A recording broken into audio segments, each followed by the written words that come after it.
Welcome to the Spawn Chunks, episode number 234 for Monday, February 27th, 2023. It's my dad's birthday. He doesn't listen, but happy birthday, Dad. I saw him yesterday. It's all good.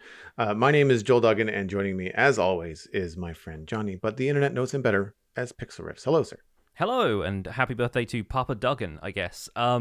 If you want to hear about what we've been watching lately, it's usually what we end up talking about over on The Render Distance, the extended version of the podcast, which you can get at patreon.com/thespawnchunks. Joel has been diving into the world of YouTube React series via the Blind Wave channel, and we talk a little bit about stuff we've been watching on Disney Plus and some other streaming services, Black Panther, Wakanda Forever, and a few other bits and pieces. We're probably going to circle back around to the Marvel discussion as I talk about Marvel Snap in the post-show version of The Render Distance. Once again, patreon.com/thespawnchunks is the place to get it. Obviously, our patrons are responsible for supporting the show, and they're able to unlock rewards and different bits and pieces that we add on to our monthly offerings for the show. The monthly Minecraft Hangout was this past Saturday, February 25th. That should be available for patrons on the Patreon page and the Patreon RSS feed around the time this show goes up. It's a little late uploaded. The weekend kind of got away from me, but hopefully we should have that up for you around the same time as the show today. So you've been back now for a full week, feet on the ground in the UK. What have you been up to in Minecraft, my friend? Well, feet on the ground and teeth acting up a little bit. So I didn't really feel like playing too much Minecraft this week because I had a trip to the dentist, a sort of more urgent one, and then just felt like relaxing and not doing anything that felt like work. So I've only just gotten back into playing a bit of Minecraft again. And actually, the Empire stream I was going to do this weekend was derailed by the fact that my favorite Minecraft bingo minigame, which is Fetcher by 9einser, was released for Minecraft 1.19. The previous version had been in 1.16.5, so back in the Nether update, before any changes to terrain, you're still getting ore blocks from mining iron instead of getting raw iron items. It feels like a lifetime ago at this point. But now it's been updated in beta form. There's still a bit of balancing and stuff that needs to be done for the items that you're getting for the bingo cards. But that's like in a beta version out for 1.19.3. So basically the most up-to-date version of Minecraft. And it's really fun. Having played a lot of 1.16.5 bingo, it's almost refreshing to tackle it with all of the new world generation, some new items to find. And I streamed it on Sunday for a couple of hours and had a great time. For people who haven't seen this kind of format before, you effectively generate a bingo card of 25 different items from a fixed list. So it's not going to ask you to go and get any random item or block or whatever in the game. Like, it's going to be a set list of stuff. You can't go to the Nether or the End, so everything you're trying to find is going to be in the overworld. But it might still ask you to find magma blocks, so you've got to look for those in an underwater cave or around a ruined nether portal. That'd be the only place you could get them in the overworld. You can find blocks like that. Some of the stuff you have to craft, or you have to get lucky finding it in loot chests for structures. Some of the most recent additions are actually really difficult. Like, for example, a goat horn shows up on a bingo card, and you think, right, I'm either going to have to stand around waiting for a goat to ram me for what seems like forever when you're trying to get it to happen deliberately, or you have to go looking for a pillager outpost and hope that you find a goat horn in the loot chest there. So there's a lot of different strategy to how you find the items, and effectively you can play it on a multiplayer server if you want to install it there, or you can play it solo and just try and get your best time.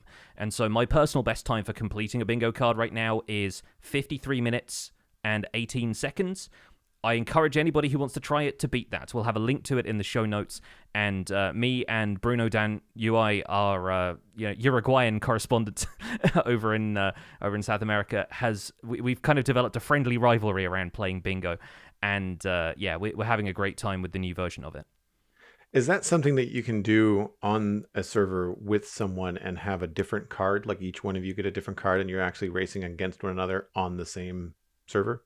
You end up with the same bingo card, so you generate the same thing, and it's who can find those 25 items first. Okay. But I guess that makes it more fair, yeah. Yeah, you can join different teams, and it will actually, if you're playing in teams, it will split up the icons on the bingo card into different colored quadrants. So if you're Oh, on the blue cool. team, then it will fill in one corner of those against like the red team, the green team, and the yellow team. And so you can kind of see the progress everybody is making on your bingo card as everyone else is, and it'll pop up like advancements in the chat as well. But it's Right. a really neat competitive game mode if you get a bunch of people together to play it.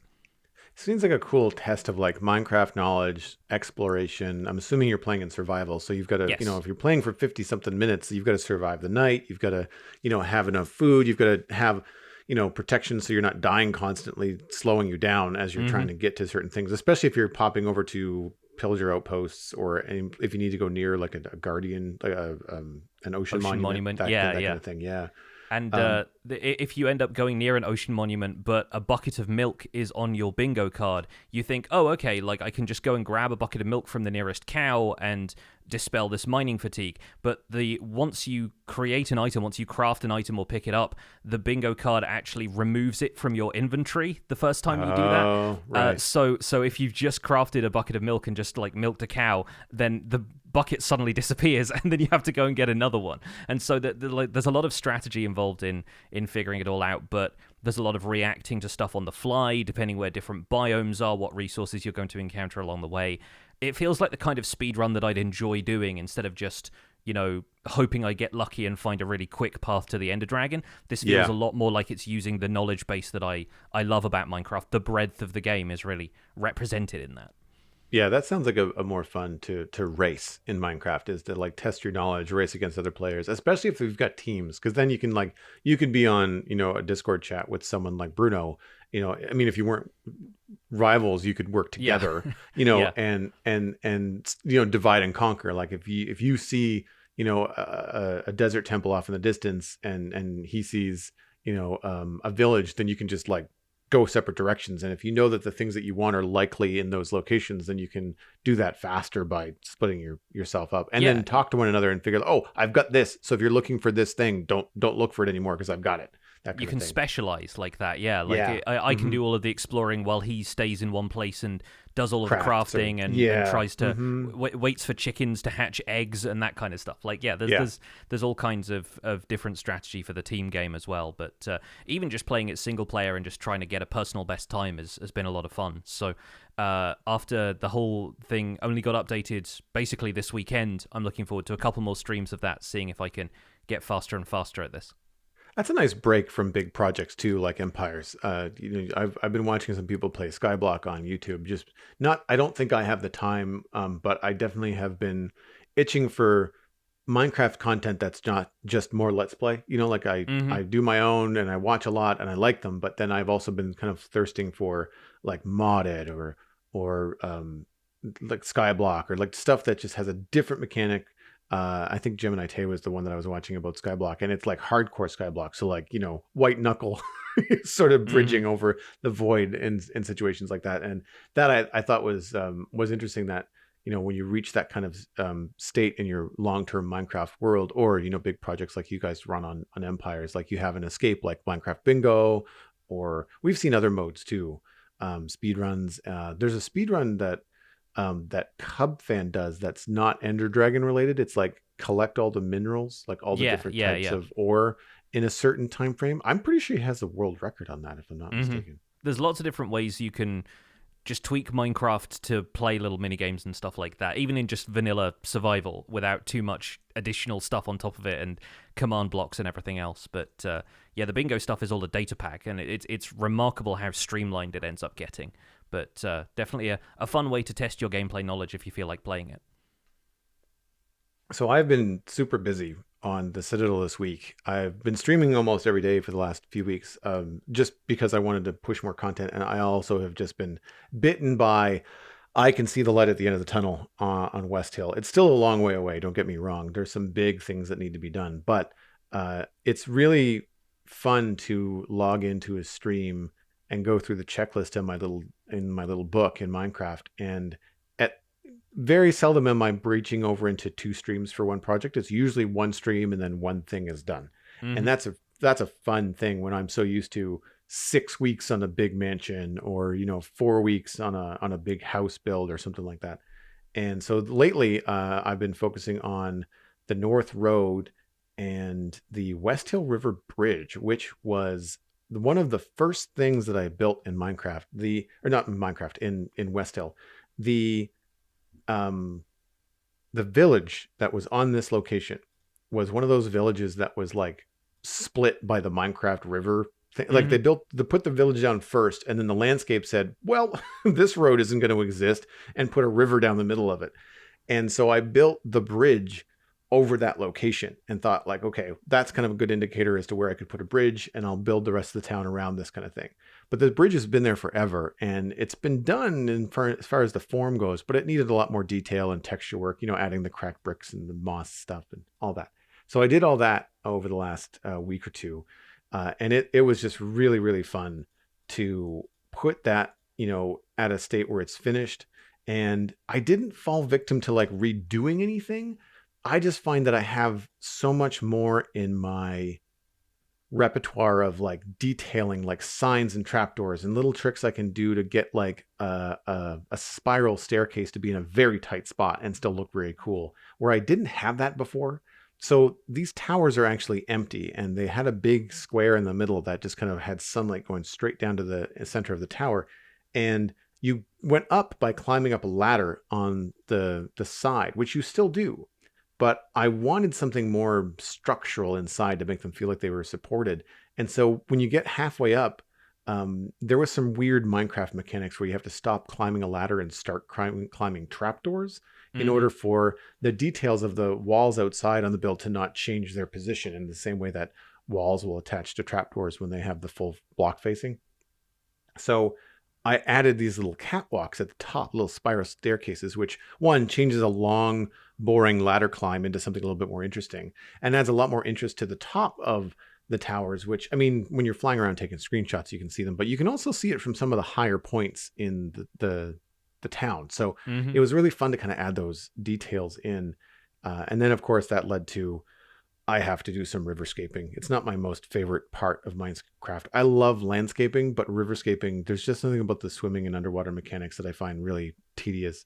Yeah. It's very rewarding. It looks good when it's done, but I find about an hour of being underwater doing rocks and bone meal and bushes and trimming things and floating when I'm not supposed to be floating and swimming when I'm not supposed to be swimming. I'm just like, all right, an hour and I'm done. But at least the river within the walls of the city has now been all kind of decorated and in the way that it doesn't look like it's been forgotten about. And it was a cool exercise in what's the least I could do to make this look good, knowing that I'm not going to be looking at this from underwater. I'm going to be walking by this. Like, I don't need this to be a Picasso. Hmm. Like Yeah. I need this to be, I need this to look like I haven't just left a dirt patch down there, but I need it to, to not be something that takes me forever. But, given that I got that section done in about an hour, I feel like it won't take too long to do the other sections of the river that are close to the town, because the Westo River mainly is one that snakes through all kinds of major vistas. Like, it goes under bridges, it goes by the docks, it goes by the Westgate, it goes under the main bridge, it goes by the carpenter mill. Like, there's all kinds of things that goes by, so it had to look good. So that was a fun thing to check off. And then last but not least, I worked on the West Hill Gate. So I've kind of left the North Road. I've finished all the North Road details, little things like wheelbarrows and stuff like that. And I had a challenge at my last stream of the weekend. The West Hill Gate, the West Gate, is built on an angle, including the arch. So even the opening where that you walk through, it's like a 2x1, 6 wide opening. And so it's nearly impossible to put a portcullis in there, because the portcullis in Minecraft, you'd have to make it straight. And it would look crooked if it was in an angled build. So Joel wasn't thinking future when he built this 2 years ago. He's like, oh man, now I have to figure out how to put a gate on this. But I think I managed to pull it off. I've got this gate that's on a 45-degree angle. I've been using blocks that I didn't have when I built it, like deep slate walls, as not an axle, as like a hinge, like a great Hmm. big hinge for the gate. I've managed to use a couple of mini blocks for, like, they look like hinge pins, and overall, with like blast furnaces on the bottom and smokers across the top, and giving it a little bit of an arch, I feel like it looks like it could swing shut. And it had to look really beefy because there's no drawbridge, there's no portcullis. It's just this one big door that kind of shuts the west gate if they ever have to. And I think it came out pretty well. It really gives you something to look at when you're in the west side of town and you're going out towards the gate. It breaks up all the gray that's on the gate. There's still a lot more work to do in the west. I only just started the west side of the city, the detailing with like, we've got to do the gate. There's some interiors. There's all the road texture is not done, but by and large, things like the road texture, adding little touches like putting droppers underneath your portcullis to make sure that they look like they sink in. There's a bunch of stuff like that has just been a lot of fun to like check off. And now when I'm walking around the place, as I'm like going to get more shulkers or I'm looking for something for reference, I'm not seeing anything that's catching my eye that's like, oh, that's not done yet, or I need to fill that space, or oh crap, I completely forgot about that. Like everything seems to be filled in right now, and I'm looking forward to having that feeling of like everything inside the walls is basically done, and I can just kind of move on and look at like countryside things, where it's going to be a good point to leave West Hill, change my palette, change my brain for a little bit, go work on a sci-fi build or a modern city, or go kill the dragon a couple times, like whatever it is I want to do to shake the sillies out. And then I could always come back to the medieval zone and do another farm or help someone with their project. But it's feeling really good to be leaning into the finish line. I mean, again, it's not soon, but I can see the light at the end of the tunnel. Dude, I love the gate with the smokers.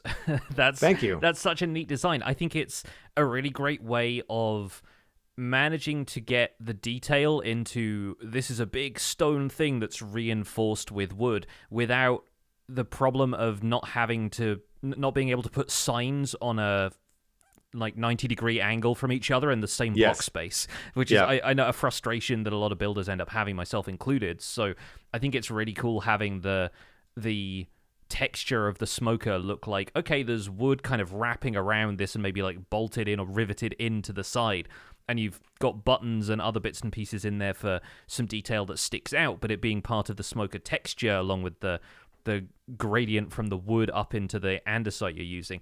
That really is effective. That's another trick I'm probably going to have to steal from you at some stage. Hey man, I'm happy to send those tricks out there, because very often I feel like I'm borrowing from so many other players that have come before me. In the grand scheme, I'm late to Minecraft.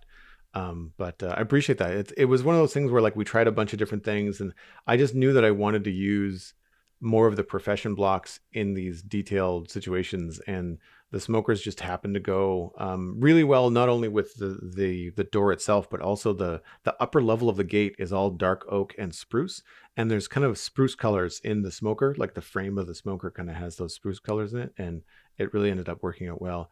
My favorite thing about the position of the gate, because I like you, I get really frustrated when I have to do those angled builds that are 45 degrees perfect, because you don't have enough of a flat face to do, like you said, to put signs on it or do enough detail work that you can really add some depth to it. But it does look like it could swing shut. And when you're walking in from the front, I don't have a screenshot of this, but it doesn't block your view.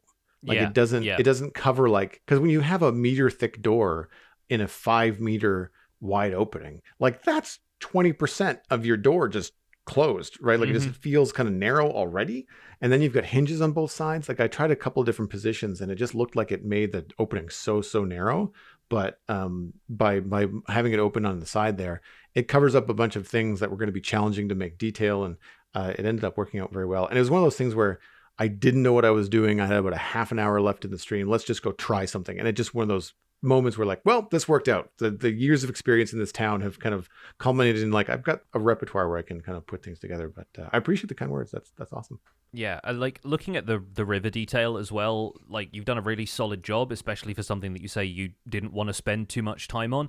And it's making me wish that I had more water around my base on Empires, because I'm in a savanna. There's not a great deal of water around. I built an aqueduct that doesn't really lead to or from anything yet. And so I'm thinking I probably want to have like a mountain spring up in the area where I'm about to build this castle, and maybe the castle is like controlling the water source for this area, but then have it run Cool. down through the town and maybe off towards the lake that's kind of at the center of everything, because that's the only waterscape I've really worked with, and I think it might be a good way of breaking up all of the stone buildings that I've put together so far. I really enjoy the bright blue cutting through the city, especially Mm. because it gives you an opportunity to put a lot of green around. Because you think, all right, there's going to be vines growing somewhere. Like any patch of dirt this close to a river is going to have grass all over it, right? Like Yeah, yeah. vines and all this kind of stuff. It gives you a good excuse to start putting in a lot of color. And I mean, the thick foliage makes your builds feel like they've been there a while, but then it also really helps with the monotony of the Minecraft gray and brown problem that a lot of people just kind of have to deal with because of if you're doing medieval stuff, so many of the good blocks for that just are in that gray brown palette. There Yeah, are yeah. blocks outside of it, but there's just a lot of it. And you have to find ways to kind of break that up. And I need to figure out a way to add banners or get a little bit more color because I know I'm missing some color in this build. But like that's one of those things where like I might have to turn to a data pack or something a little bit more in line with what I want to do that. But the thing that I find is most challenging for me, I don't have a lot of experience with like um, carts and stands and market stalls. And I've been watching a bit of YouTube time lapse of just like people I'm not familiar with that have just like, oh, here's a medieval city or here's like a African market or whatever it is, and using wool blocks and stripes and combined with banners or different things that kind of give you an idea of like, oh, this could be like a striped awning. And I just need to wrap my head around like what proportions those need to be. I tried to put a market stall in one of the north roads and I just couldn't figure it out without it looking like it was in the middle of the street. Sure, And yeah. so Yeah. it could be just like my streets are too narrow right now. I maybe have to think about that with wider streets in the future. But like there's a few things that I'd like to try and do. The only success I've had with like awnings has been using a combination of quartz and smooth quartz because it looks like a white kind of like slab kind of material. But when you get into the wool blocks and they're full blocks, I find it so challenging to make it look so, to make it look light when it is really meter by meter blocks of wool. Yeah, yeah. You And have wool and you have carpet, and there really isn't much in between. exactly. And I need to relook at the data pack or the texture pack that removes the ash from unlit campfires because Hmm. I've been watching some YouTube videos and I see a lot of people that have been putting like carpet on top of an unlit campfire as like a lattice work with like canvas over top of it. It's Hmm. very effective, but it doesn't work if you've got gray ash underneath Yeah, yeah. If all of if the it's campfires. opaque on the bottom texture. Yeah, Yeah, yeah, yeah. So I've got to look into a couple things like that. I tried it from Vanilla Tweaks a while ago, but it felt like it was lagging my situation. I don't know why, yeah. but maybe they've improved it because that was a couple versions of Minecraft ago. So I might have to revisit it. Moving on into the news this week, Minecraft Java Edition 1.19.4 pre-release 1. This pre-release contains a new high contrast accessibility setting, some updates to the Create World tab visuals, a new execute subcommand, and improvements to startup performance, and lots of bug fixes. For the remainder of the 1.19.4 cycle, you should see mostly bug fixes being fixed. Experimental 1.20 worlds created in the previous snapshot, that's 23W07A, can no longer be opened in this version. Changes in pre-release 1. The enchantment glint for items in the inventory has been made more visible. The default value for the glint strength setting has been reduced to 75%. Potions no longer have an enchantment glint due to the obscuring the color of the potions and the contents. Added a notification system for realms to tell you about important information about your realm. In accessibility, they've added a built-in resource pack that enhances the contrast of UI elements.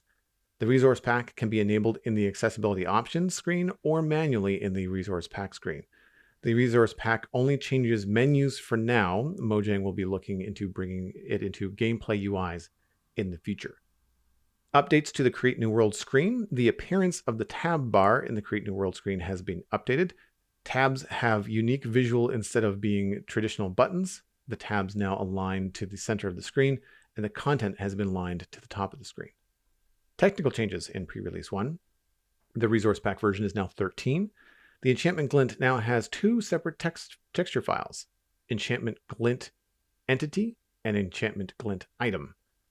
Changing the following game elements, item interact finish now has a vibration frequency of 2 instead of 14. There's a new damage type tag, bypass cooldown. The damage types with this tag bypass the regular invincibility time after taking damage. And new entity type tag, fall damage immune. Entity types with this tag do not take fall damage. New commands under execute positioned over. The new execute subcommand for finding positions on top of a height map changes the height of the execution position to be on the top of a given height map.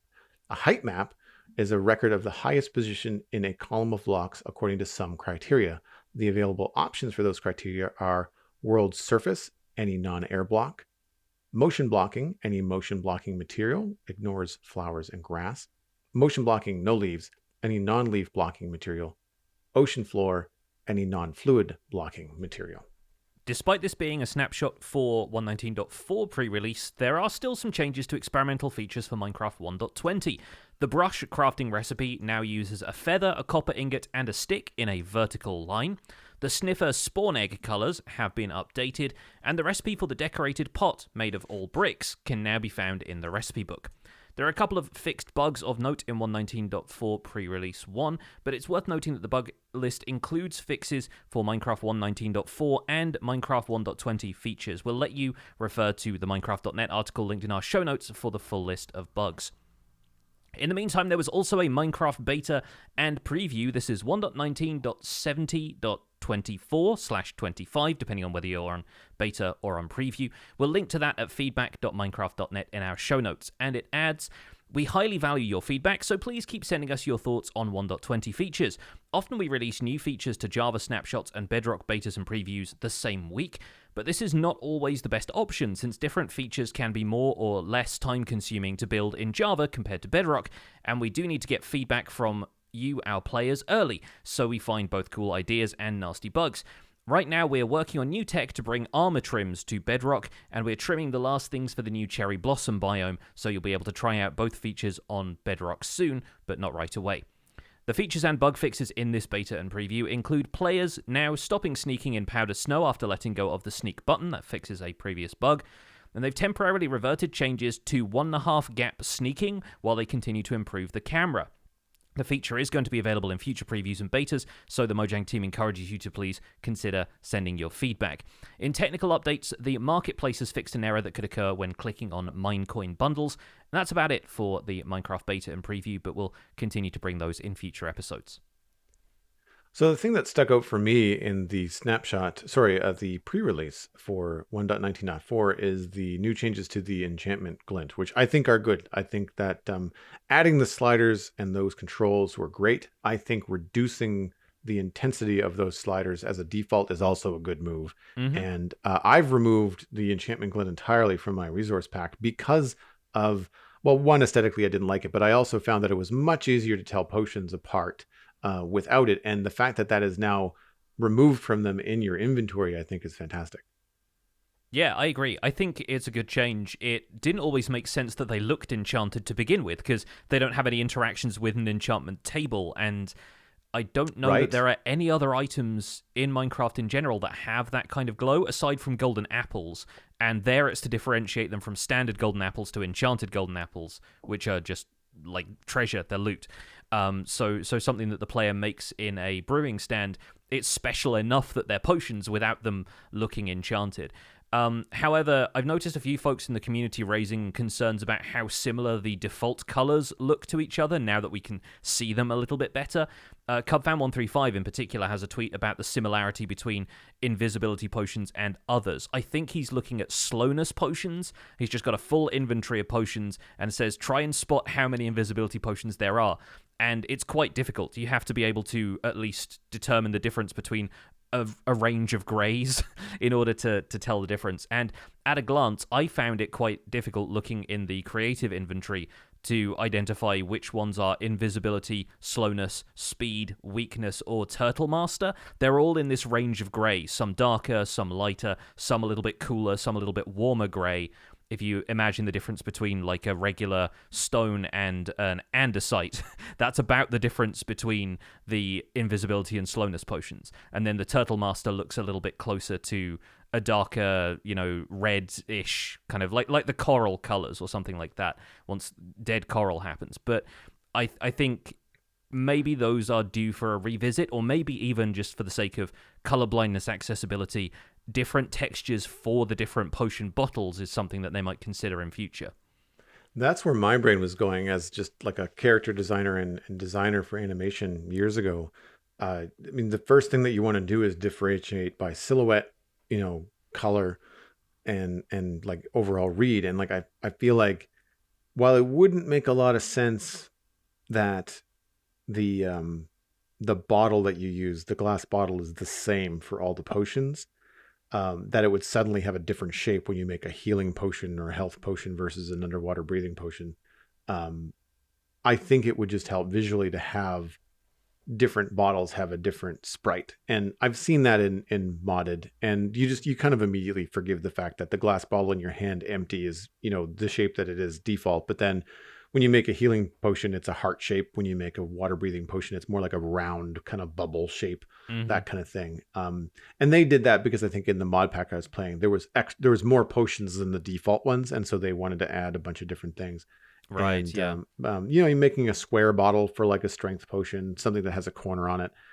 I think it would be cool. I don't know how you explain it away in terms of thinking too deeply about the game, but like they're magic, I guess. Like you're making potions that kind of heal you magically from inside or allow you to breathe underwater. So I think it would be fine to just like, oh, the brewing stand has magically turned this into a different shaped bottle. And then when it's empty, it turns into a glass bottle, or you add a way to smash them down or something. But like, I think it would be cool if they had different shapes as well as different colors.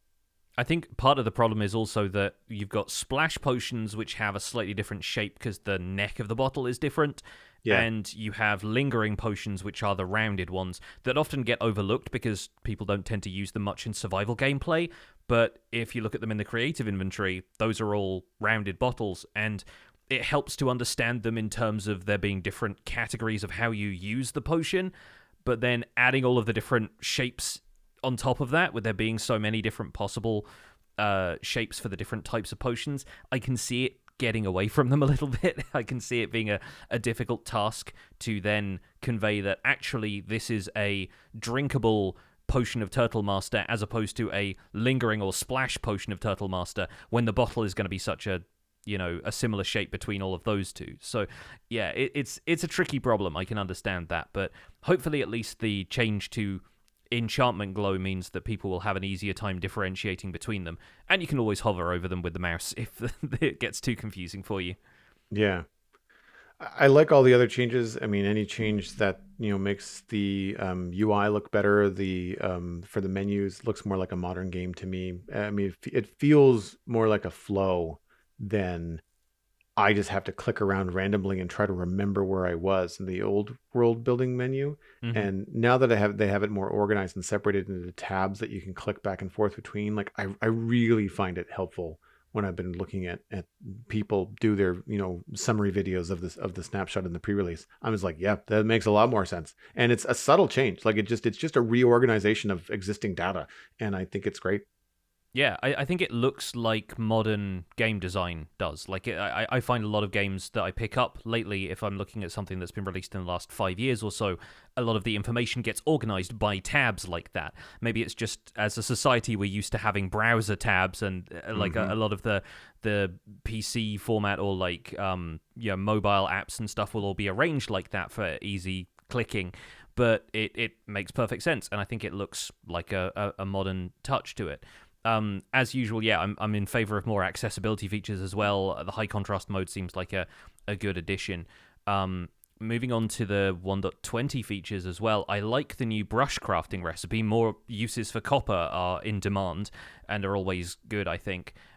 Plus, there was a little bit of copper in the sprite for the brush initially, which I think made a lot of people assume that it was going to be crafted with copper by default. So I like the new recipe for that. And I'm glad that the decorated pot recipe now appears in the recipe book, because when I was exploring the snapshot, having just come back and not really read up every detail on how some of this stuff worked, I didn't really know how to craft a decorated pot, and I ended up having to experiment a lot before I found the right combination of materials. Had I been a less experienced player, I might have just given up, assuming that they were useless or that I didn't have the right materials to craft them into anything. Yeah, I'm on the same page. It all seems like, a good step forward. I did find it strange that they included 1.20 updates in the pre-release for 1.19.4.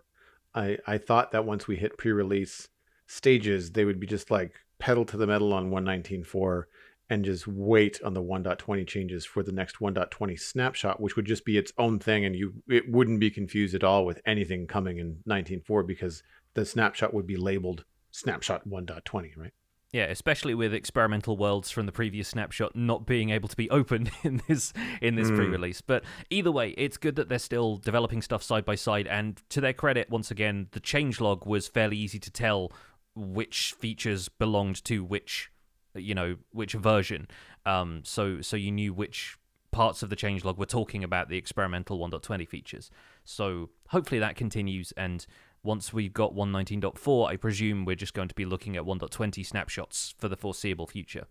Speaking of 1.20, we have a number of emails from our community this week on the Chunk Mail Dispenser, some of which focus on content of 1.20. If you'd like to email the show, the email address is spawnchunkmail@gmail.com, or you can go to the spawnchunks.com and there's a contact page that you can use as well. It all goes to the same spot. Make sure that you put a good subject line and keep it short and sweet. Indicate to us whether you are a patron or not. That helps us pick out the patrons' emails and separate them from the other listeners. And Johnny, if you want to take the first one. This one comes in from Shunosaurus, who is a landscape artist member of our Discord, and the subject is getting inspired with archaeology. Good morning, Johnny and Joel. I've been loving what Minecraft has been doing with the archaeology feature so far, but I do feel like at the moment more unique loot could be added. What if near the base of structures there were unique blocks hidden in suspicious sand or suspicious dirt that included unique types of chiseled sandstone or stone or other stone-like blocks? These could be anything from prismarine pillars to a misprinted block of chiseled sandstone. The mechanic here would be that after you've obtained one of these blocks, you are then allowed to craft it in the stone cutter. I think this would add an interesting extra dimension to archaeology, encouraging exploration while not forcing players to travel thousands of blocks just for a handful of decorative blocks. What are y'all's thoughts on this? Do you think archaeology could use more items or blocks to help encourage exploration and make every dig feel more unique? Shunosaurus had his misprinted chiseled sandstone taken away because it belongs in a museum. I really like the sign up for this one. Very good. Well played. Yes. Well played. I think exploring for recipes would definitely entice me to go on an adventure more often, especially that, where the archaeology mechanic lends itself well to future editions. Like, they have this mechanic coming into the game, and right now there's just the pottery shards and then your odd bits of, diamond or emerald or whatever. Gunpowder sometimes as well. Yeah, I agree with you though. The gunpowder thing is weird. I think it should be higher value stuff, but I think that I've only collected pottery shards, which I can only do one thing with, right? Compared to the exploration and search and retrieval of armor trim templates, where once I have a template, I can then craft and duplicate it and then use it multiple times, right? Whereas if I've got 4 pottery shards, that's it. If I mix them up with bricks, I can make a couple of different pots. But like if I only want to use the pottery shards I found, I've got 4 pottery shards, 1 pot. That's it. That's all I can do. Mm-hmm. And I like the idea of finding, a brick or some sort of broken thing that you can then use to say unlock the recipe in the recipe book that says, oh, you've unlocked a different kind of chiseled sandstone. Now you can craft it in the stone cutter. And I think that makes a lot of sense. And it would definitely push me to be like, let's go thousands of blocks looking for this stuff because it's going to unlock the ability for me to then use this block over and over and over again. I don't have to go looking through hundreds of desert temples if I want, a dozen or 2 dozen of these blocks to flex and use in my builds. Yeah, I think adding more depth to archaeology seems kind of essential at this stage. I talked last week about it being like a cool system, but fairly bare bones in what it offers right now. I kind of like the idea of locking crafting recipes behind this type of discovery, because that's a mechanic that's been possible for adventure map reasons, I think, in Minecraft previously, whereas restricted recipes don't often happen in default survival Minecraft. I like the concept of that, and it seems like it'd maybe trip a couple of players up if they'd found them in a previous world, and then they go back to their crafting tables in a new world, try and craft something, and then immediately find that they can't. I feel like that seems a little odd. Then again, what we're getting with the decorative pots is more or less like this. You know, effectively, it's something that you can only craft after you've found it. You can't craft it infinitely, but then you get the idea that there are at least, you know, there's a decorated pot recipe that you can make using bricks. And you can still use those as building blocks, as we discussed last week. So I think it'd be along the same lines if they added something like this. And I'm not sure if they'd want to keep new additions to archaeology in a similar vein to the decorated pots, or if they'd want to spin it off into something completely different, and maybe something that would appeal to players of a different play style than just builders and decorators, you know? I think they could also take the mechanic of archaeology with the brush and apply it to more than just suspicious sand. And that might be a good way to kind of expand the loot table for archaeology and say, like, okay, decorative pots, desert temples, desert wells, that's where you find those. But if you want to find a new block, or if you want to find a new item, you've got to go to a different structure. You know, like, keep it consistent so people can figure it out. But like, find a jungle temple, you know, find an ocean monument, and, you know, suspicious gravel, suspicious dirt. I think they mentioned, Shinosaurus mentioned in their email. I think that has, I don't think it needs to be crammed into 1.20, but I think that the cool thing about archaeology is that it's open-ended as a mechanic as to what they could add to the loot table. If the thing that they want to add to Minecraft is something where they don't want to necessarily add like a new wood type, or they don't want to add another block, like a stone block that they then have to figure out where to generate it in the world. What if it's just something that you have to go and find because it no longer exists in the world that we have right now, and you have to find it through the archaeology mechanic, right? Yeah, potentially. Like, I still feel like archaeologist needs a little more than it currently has right now. There's so many good ideas out there for it, and it's just finding the right one, the one that still feels like Minecraft at the end of the day. Next email comes from Jeff Rothian, a community miner member of our community, sawing some logs. I recently reorganized my sorting system to add a space for bamboo wood and cherry wood using Pixel Riff's design, and I was rebuilding a barn this weekend with a variety of existing planks and logs in as many different cuts. So I have lumber on my mind. As I clumsily churned out steps and fences in groups of 4, I was pining away. I see what you did there. For something akin to a stone cutter to allow me to have more control over some crafting. With all this new lumber, I think it's high time for a table saw in Minecraft. Not only would this allow for odd number of items, but would also dispense with remembering recipes precisely. Maybe a table saw block could even just take any necessary sticks from the input of wood and output extra as scrap, quote unquote. Jeff Rothian was cut down by a zombie while trying to estimate how many stacks of 4 steps he needed for a roof. Oh yes, lumber on my mind, my favorite Ray Charles number. I will also add that while Jeff Rothian is kind to credit me for the storage system, I really just put a bunch of Impulse SV storage filters in order. There's nothing super special about my design for a storage system, especially compared to some of the more advanced ones I've seen lately. But yeah, I think the wood equivalent of the stonecutter is a fairly common request lately, and I'll definitely acknowledge that it would be a nice addition to vanilla. My main hope would be that it gives us something new at this point, and I really look at the stonecutter as an example.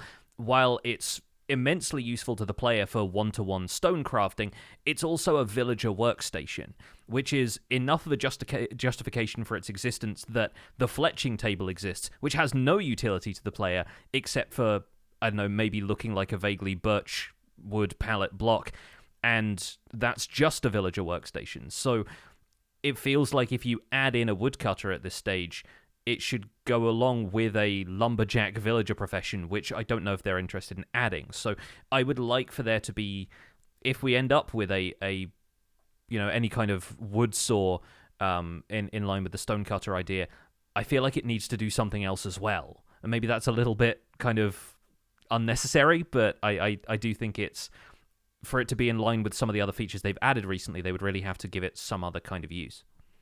I agree. I think that, if you're going to add a table saw block, I'm not exactly what that would look like and how that would differ from the stone cutter.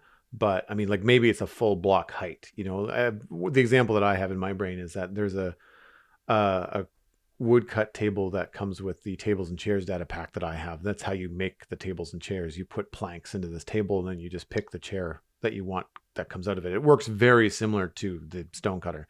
But it's a full block height. It looks like a combination between the crafting table and the stone cutter.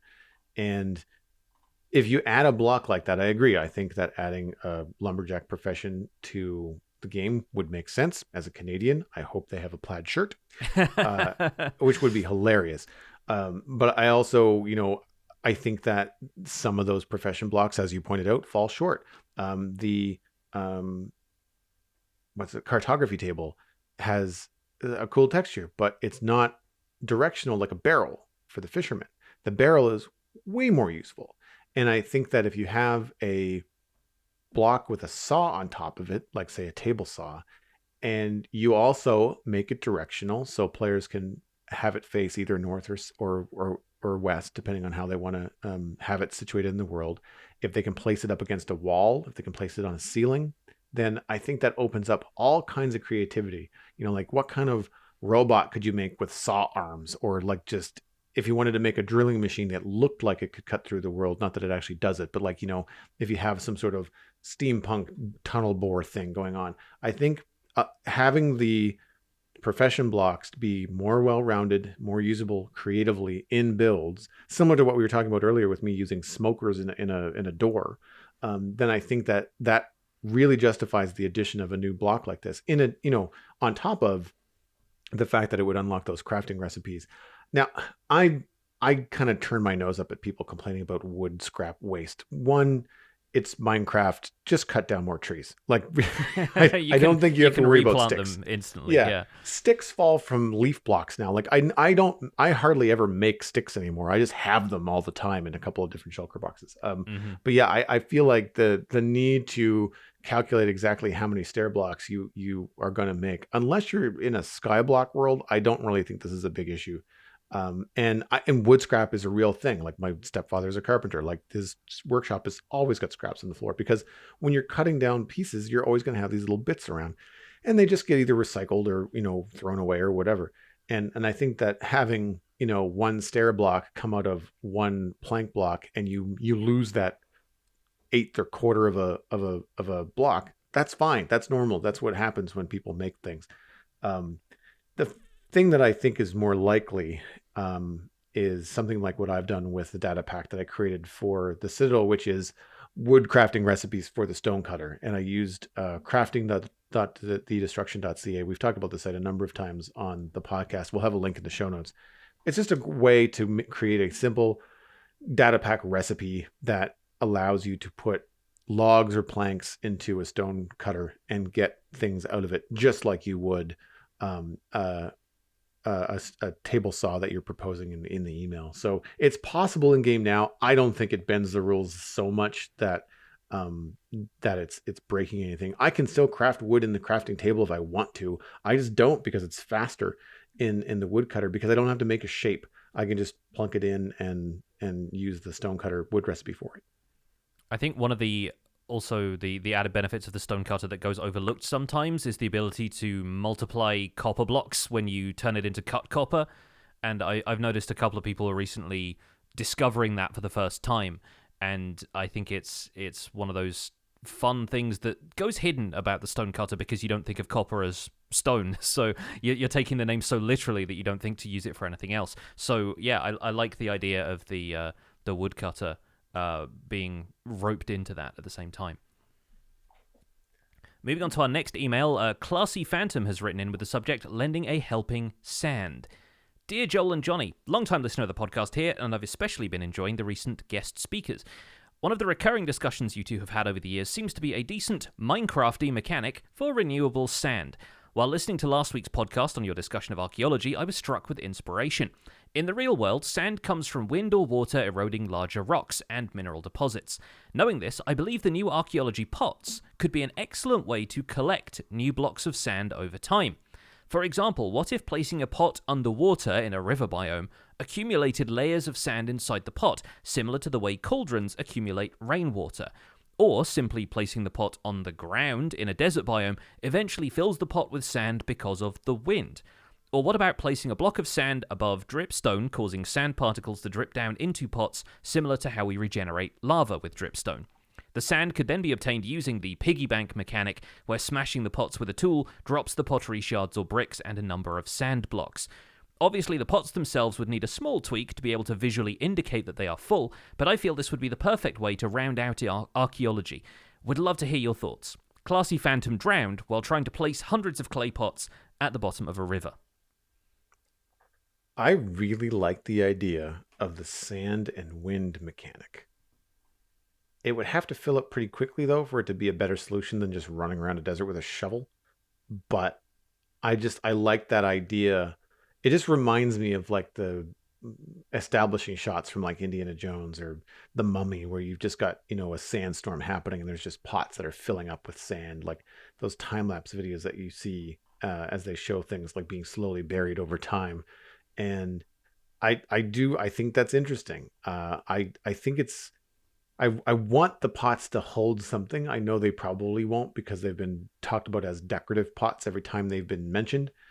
So I don't think they're going to be a container of any type of function in game, but I would love it to happen.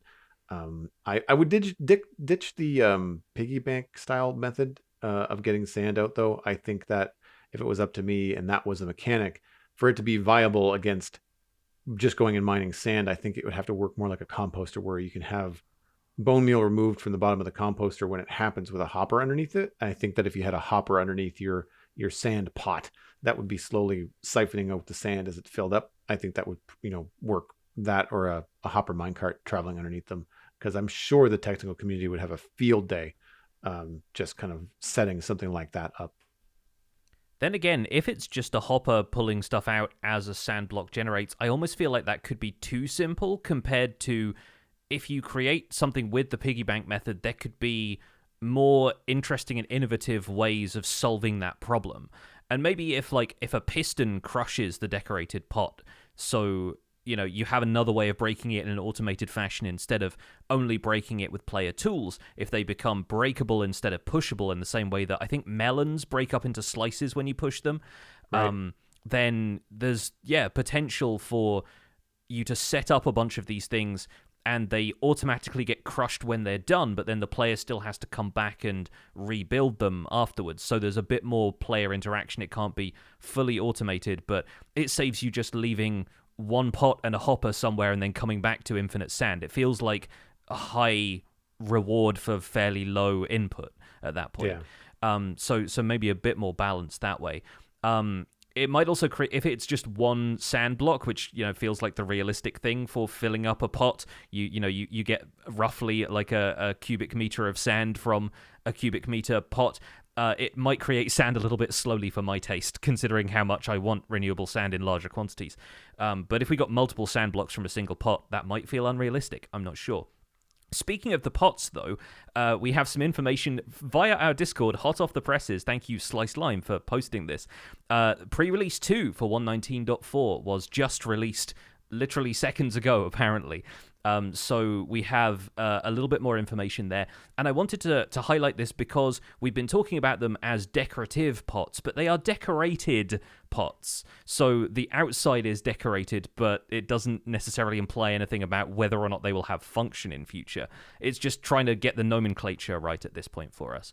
But the reason they've been mentioned in this changelog article is that the neck of the decorated pot model has been updated because it was Zed fighting with things like if you put a flower pot directly on top of it, the pot's neck will clip up into the next block space, and it was exactly the same width as a flower pot, and so that could potentially cause some texture clashes. And now that's been updated, and the shape of the pots has been made slightly more complex. They basically just got a lip around the edge of the neck of the pot, and I think they look good. I think they look even closer, if anything, to what we saw at Minecraft Live initially, when the pots were like a clay pot that was being fired. They're still kind of blocky, but they have a bit more of that like pottery wheel kind of sculpted character to them. So those look quite good, based on the screenshot at the top of the article. The only other features mentioned here are the texture of pink petals having been updated, and there are updated textures for the cherry door, cherry sapling, and cherry boat with chest. One technical change to mob behavior is that only mobs in the dismount underwater entity tag will now force the rider to dismount when underwater. There's a bunch of fixed bugs in there as well, but once again, we'll let the community check out the changelog and read through that, but we'll hopefully be able to go back and include a link in our show notes as well. I really like the new shape of the pots. It looks even more like the pots from Minecraft Dungeons. And yeah, if you can still put a flower pot on them in the same way you could before, then it's going to look even more fancy, because then it's going to have like a little curlicue before the visual top of the pot, which would be your flower pot, right? Like it's going to have like a little, I'm not sure what they're called when people turn wood or spin pottery, little rings or bulbous parts of the structure kind of go in and out. I don't know what the technical term is for it, but it makes it look more ornate. And then of course have function, because then you can put saplings in it, you can put cactus in it, you can put all kinds of things and have like a really, really fancy big bottom to, the top of a plant. Yeah, I like it. I think it's a good change. Let's see what the community thinks of it, and we'll probably be able to report back on that next week. But as far as like the sand, renewable sand idea goes, could be a neat way of making archaeology a much more desirable mechanic. Alternatively, though, the decorated pots, I'm gonna try and start internalizing that. They can just be created out of clay bricks, so it doesn't necessarily make archaeology more desirable as a feature. It just makes the decorated pot more desirable as a feature. And if you can just create plain ones at home, then there is less need to go out looking for the archaeology ones. Yeah, no, that's true. I mean, and we run into the, like, if you're gonna get sand from sand, then you end up with like suspicious sand and sandier sand, and I mean, we don't want like Blackstone level length of item names in the inventory. It's a slippery slope, or potentially a sand dune. Who knows? Our fourth email today comes from Surya Neal, playing solo together. Hi, Joel and Johnny. Recently, my friends have pointed out to me that even though we are on a multiplayer server, I tend to distance myself from them and do my own thing while they work together on builds and bases. I like the control I get when playing on my own. I never log back in to see my building palette be completely changed or something hideous or worse. How do you prefer to play on a server? And what might you recommend for someone like me to be more community-oriented? Surreal Neil died alone, 1,024 blocks away from his friends. That's possibly the saddest email sign-off we've ever had to read. I'm sorry, but that's just tragic. I feel bad. But yeah, maybe you respawned at spawn and everybody was there to greet you. I kind of relate to this, and this happens a lot with multiplayer servers, especially when you're a builder. I like space to build a large base, and I tend to overestimate how much space I will actually fill, but it always feels like if your plans expand in future, you're not going to be treading on anyone's toes if you start your base really far away. I think, if anything, it might even be aspirational for some people to start in the center of a large area and then slowly build outward to the point where your base can be seen from somebody else's area. But of course, that requires you doing a great deal of building, and for long-term projects, it can be a bit of a slog, especially with the limited lifespan of some multiplayer servers, with people liking to reset every time there's a major update or every year or so. So I can appreciate how difficult that is for somebody who's maybe not got a lot of time to play and wants to work on a base, but still wants to play with friends and feels kind of isolated from that. And I think the solution there is community projects, maybe with an agreed upon build palette, or if you're comfortable building in a place that has no consistent build style, then that's a good way to go. If you look at areas that you see players building on YouTube servers, like maybe shopping districts, minigame arenas, nether hubs, there is a way of building them with a consistent style. If you look at, say, the Hermitcraft nether hub this season, then that's all organized in a very specific way. It has a central hub, and then the corridors that branch off of that, you can decorate the individual tunnels that lead to people's bases, but the main central tunnels look like part of the main structure, and stylistically they're very similar. Whereas their shopping district is a whole mishmash of, like, there's kind of pixel art statues and, like, medieval houses that contain shops, and then giant shopping mall buildings, and a whole different range of styles. There are some that are more sculptural, some that are more architectural. And so I think as long as you have control over your own base, community areas like that can be a really good exercise in letting go of the concerns you have about somebody building something hideous next to what you've built or whatever. You might also consider the possibility that other people can enhance your builds instead of destroying them, and maybe teaming up with somebody else whose building ability you respect and who's more likely to be on the same wavelength with you in terms of what they want to build, I think can be a really nice way of easing into a more community-spirited activity.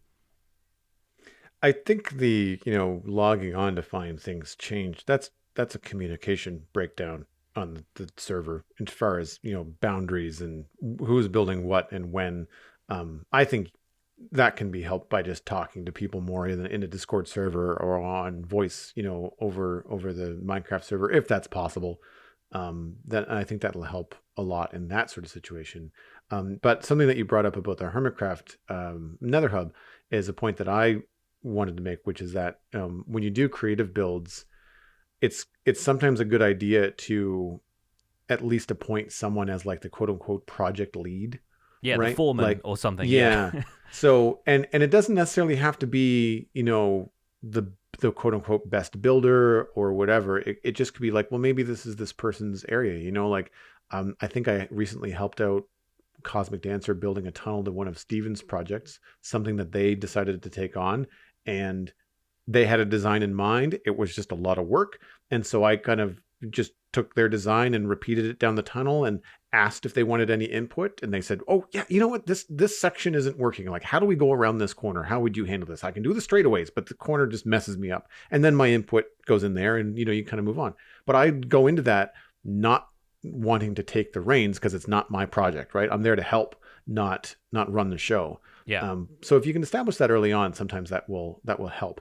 I find something that hinders some more community focused building in the Citadel for me, because I play a lot, and with only 5 or 6 members, 3 to 4 of whom are active, and me being by and away the person that spends the most time on the server, I find that I've had people communicate to me that they don't feel comfortable coming and building something next to Westdale, because I've spent 2 years working on this giant detailed town, and they're like, I want to build like a little house, but it's going to feel really out of place. And so you end up kind of like, without meaning to, I've kind of pushed the boundaries of who wants to build next to me far away so that it's not in view, Mm-hmm. And I think that you can help that out by saying, like, okay, well, if you want to come and build like a horse farm, like, well, let's work, and I'll show you my palette and I'll show you what I've been doing, and I can help you, or we can work together on it.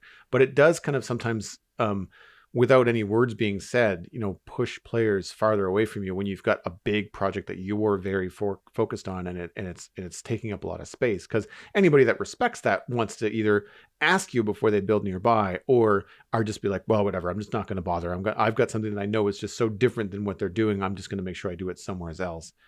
We all seem to have our own projects on the Citadel. I think that's kind of a natural gravitation with servers that don't reset, because you have more time to take on bigger and bigger projects. And then it's a point of pride that you're doing it on your own, unless you all have a very, unified vision. Then working together on big projects can be more challenging. However, you can do one-off stuff that aren't builds at all. Abba caving competitions, a bunch of people getting together to take down the dragon a few times, any kind of arduous task that don't require any creative input, like digging out perimeters or digging long nether tunnels. If someone's putting together a raceway and they just need a bunch of track digged up and placed, that's all. Did I say digged up? I think I did.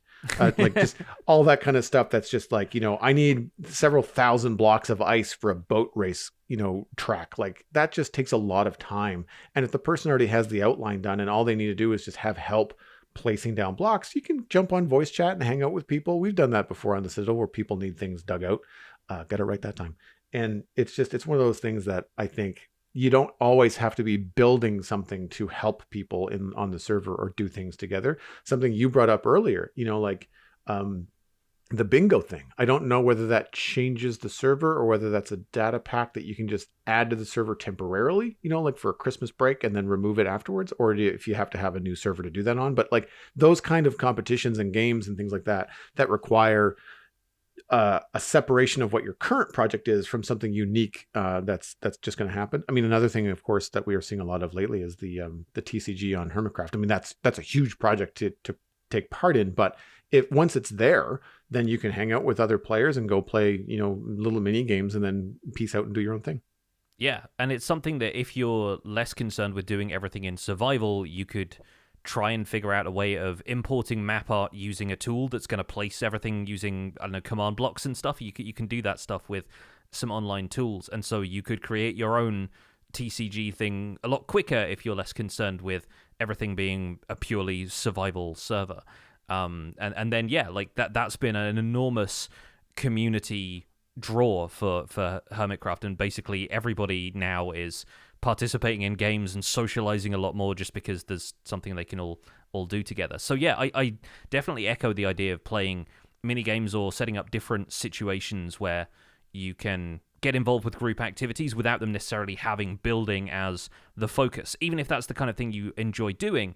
And PvP might not be your thing. I know it's not for me, but I still find lots of different ways to participate in stuff without it just leading to who's the best at combat. That is where we're going to wrap up this episode of the show. We're going to answer one more email in the render distance for our patrons, so if you're a patron, stay tuned for that, and if you would like to hear a little bit extra, of course, you can consider joining our community. But that's where we're going to leave this episode for today. You can find more information about the show and links to some of the stuff that we've talked about today at thespawnchunks.com. The music for the show is composed by me, and The Spawn Chunks is proud as ever to be a listener-supported podcast. Once again, if you're getting some value out of the show, consider putting some value back in. You can do that at patreon.com/thespawnchunks. Pledging at any level gets you an invite to our patrons-only Discord chat. You can listen to the render distance, you can catch the live show recording every week, and we have our monthly Minecraft audio hangouts, the next of which will be coming up towards the end of March. We currently have 334 patrons, which is up 2 from last week. Thank you to the two of you for jumping on board. And special thanks go out to our content engineer patrons, Hunter555, Jumbo Sale, and Yitz for your support on this episode. Sharing the podcast with your friends is the easiest way to support the show. You can find us at The Spawn Chunks on Twitter and Instagram, but a personal recommendation is by far the best way to share the podcast. Just poke a friend in the arm from a safe distance and say you can listen on iTunes, Spotify, Google Podcasts, and even YouTube. Be sure to leave a rating or a review on your favorite platform. You can email the show at spawnchunkmail@gmail.com. The RSS feed is linked on the spawnchunks.com, and the patron-only RSS feed is on the Patreon page, and that's where you can listen to the render distance, the extended version of the podcast. My name is Johnny, but online I go by Pixelriffs. You can find most of what I do at youtube.com/Pixelriffs, where right now I'm focusing on Empire's SMP, but expect a few other things to pop up here and there. I stream 3 days a week on Twitch, where I mostly do behind-the-scenes work for my YouTube series, but occasionally I play Minecraft Bingo as well. And I'm the voice of the unofficial Hermitcraft Recap, which you can find through a quick YouTube search. Aside from that, I'm at Pixelriffs on both Twitter and Instagram. Joel, where can people find you online? Everything I'm doing online is at joelduggan.com. That includes links to my other podcast, The Citadel Cafe. We talked about Wakanda Forever on the latest episode. You can find that at thecitadelcafe.com or wherever you listen to podcasts. You can follow me at Joel Duggan on social media and Joel Duggan on Twitch, where I stream almost every day, mostly Minecraft as I push to finish Westhill, but Lego on Fridays.